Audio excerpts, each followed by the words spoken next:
Hi, everyone. So, building resilience and defining excellence. What does that look like to me? So before I start, I just want to check that I can be really transparent with you guys. Is that okay? Yes. Perfect. All right. So my name is Temitayo. I am currently going into year 13. This is my last year of A-levels, thank God. And my A-levels at the moment are biology, psychology, and drama. And I want to go and do something medical related in the future in university. So I would say that my journey really started in 2012. Just bear in mind that will be some pictures being displayed. I would say my journey really started in 2012.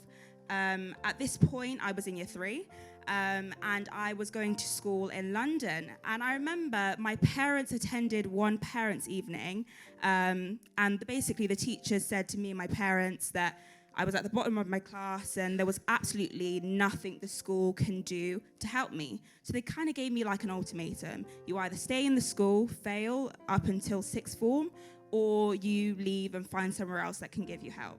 So obviously, my parents took me out and they put me in a boarding school, a predominantly white boarding school that I've been for a very long time now.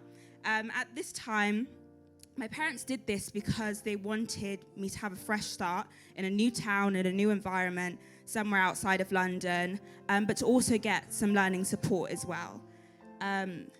So I started in year 2013, and I absolutely loved it. My parents loved it. I was significantly improving. I was happy. I was confident. I also managed to bag 2 scholarships in both drama and sports, so we thank God. I managed to even get into the county Worcestershire hockey team, which is good. And then, we hit... everything was great, actually, up until GCSEs, and then we hit year 12. And I'm sure parents, you probably understand and probably remember how year 12 is like. It will slap you across the face. I love how the teachers refer it still as a jump, but I see it more like it's a climb. It's like you're climbing up the Mount Everest. So I started year 12. And I was like, you know what, this is actually not that bad. Like, I don't really know what all the hype is about and all the talk is about. Like, it's actually fine. And then I was doing other things throughout the year that took up a lot of my time. But I was like, this is not that bad. And then we hit May. And now May is mock exam times. This is where summer assessments are. And these summer assessments are crucial because they need to go basically and decide your predicted grade, which then gets sent off to uni, your uni of choice, and then they will decide whether you are, good enough, and then they'll give you an offer. So at this time, when it's exam times, my friends know I do not play. Temi does not play. I'm talking fasting every day and night. I'm talking worship chants morning and night. Even when my friends are speaking to me, I'm speaking back to them in tongues. Like, I'm serious. So I was taking this very, very seriously, and my connection with God, even before that, was strong, but it suddenly became like so much more stronger and everything was great. So I had the morning of my biology exam. Now, biology was a very, very big exam for me because I needed an A to get into the course I want to. So therefore, I need to absolutely smash the exam. So I go into the exam hall, I open up the paper, and I'm like, you know what? If anything that comes up is in the paper that I don't understand, God is in control. I've been praying, I've been doing all of these things, and I've revised loads, like 7 to 8 hours a day. Like, there's no way how anything can go wrong. And I came out and I did really well. And I was like, oh, this is great. Like, I absolutely smashed it. My friends were crying and I was like, you know what? It's going to get better. And then a few weeks later, we get the results. I'm feeling good because the lowest I could possibly get is like a B. So I open the paper and the paper says, a U. So I'm like, hold up, wait a minute, something ain't right. And in that moment, I was so confused that all I could do was literally laugh. I literally laughed the whole lesson.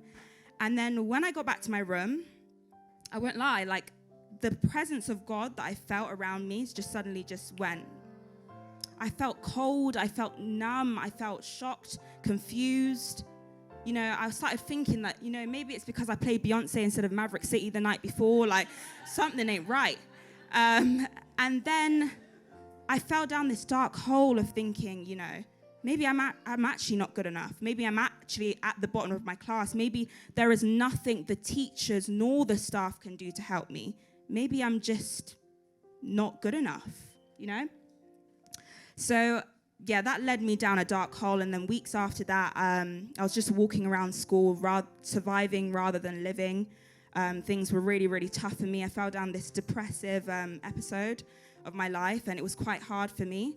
And even at this time, head girl hustings were actually coming up. Head girl hustings is basically, in my school, it's like a week of where you basically sell yourself to the school. Like, you're basically promoting yourself to everyone and saying that, like, vote for me and everything.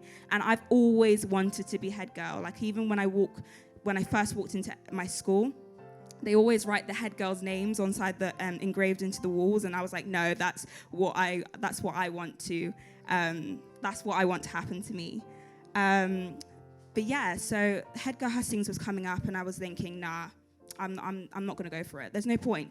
I mean, I'm already a black girl up against 6 other very, very privileged white girls with very academic backgrounds, and their fathers are like lords and masters and stuff like that. Like, there's no way how I could possibly get head girl. So I went back to my room and I cried. I cried like a baby. And I got down on my knees and I prayed. And then a few months later, I actually put on my own charity showcase. Now, this was a bit of a struggle, but we got there in the end. God was my strength. I put on a charity showcase called the Night of the Arts. And this was basically, I used it as a platform for young people to come and perform, whether that's singing, dancing, acting, spoken word, poetry, to come and perform, all to raise an awareness for bowel cancer. So I partnered up with Bowel Cancer UK, and over 200 people from around the area that my school was in came to support me, and I raised over £1,200, all given to Bowel Cancer UK. It was a success, and even over 50 people went on to go and get free bowel screenings. So I was so happy that I'd made an impact on that situation. And glory to God, that is how my school noticed all my achievements. And now I'm the head girl of my school. And my name is, on the picture before, my name is engraved on the board. So in full Temitayo Victoria Cole, so we thank God. But the real moral of this story is that, God will never leave you nor forsake you. He is only using this as a lesson for you. He is trying to give you a project. So I look at my situation and I look at the things I've gone through, not as challenges, but things that have shaped me to who I am, the things that define me. Getting the results that I did, they woke me up. But it also made me realize that, I am going to fall. Everyone's going to fall sometimes. Whether you're old, you're young, you're dumb, you're smart, you're, rich or poor, you are going to fall down at some point. But how do you get up again? Are you one of those people that, you just lie down flat on your face? Or do you take your time to kind of get back on your feet again? Or are you just one of those people that just quickly shake your head and you get back up and get running again? I like to use this analogy of, when babies hit their heads, there's 2 types of babies. There's one, the first baby will kind of cry and they'll wait until their mum comes to them and the mum will pet them, and they kind of won't do that hitting the head or whatever they did before. But there's the second baby that they will fall down, they won't cry, but if you pet them, that's when they'll cry. But they'll just carry on doing what they've done before. So I like to use that analogy. So by getting those grades that I did and also getting head girl, God allowed this to happen so that he can show me the type of woman I am, the type of student I can be. Because he's trying to show that failing is not the problem, but it's how do you get up again? And now I've got to use this project, this artifact in front of me to inspire other students, my friends around me, that things are going to get hard. Things are not always going to be easy. Things are not always going to be 1 + 1 = 2 because you're going to reach GCSEs and suddenly you're doing algebraic equations. So things are not always going to be easy. But the real question is, how firm is the coat of your resilience? How strong is the metal of your armor? Life challenges are not obstacles to our journey, but they are the very stepping stones that pave the way for our resilience to flourish.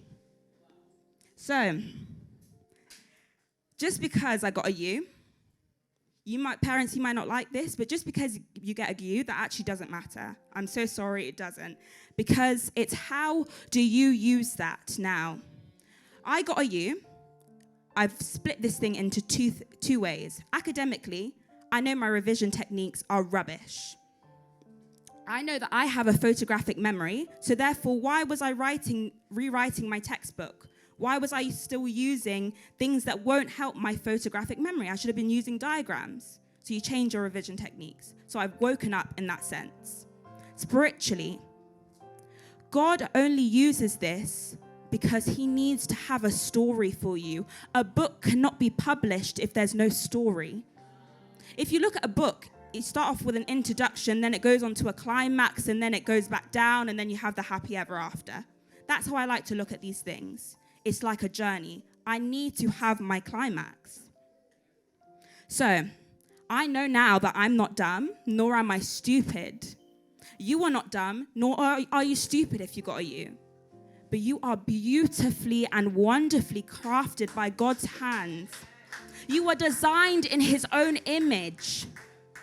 And he is not done with you. He's not done with you. He's not done with anyone yet. And he has only just begun writing your chapter. And thank you very much.